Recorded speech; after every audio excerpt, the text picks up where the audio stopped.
menyalurkan kita juga banyak kita. Kemudian pada saat ini kita sedang melakukan pembagian dan ini terus kita tingkatkan. Dan juga pada tahun 2023 ada juga program ya, kita samping konsistennya ini ada pengadaan mobil operasional satu lebih 1,5 miliar itu juga dialihkan untuk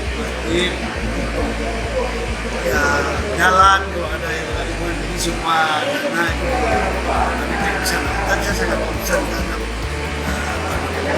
masjid ini yang makmur dan fasilitas makanan masjid. Karena anggaran mobilnya kami alihkan dan Dewan alhamdulillah diapresiasi dari Dewan itu.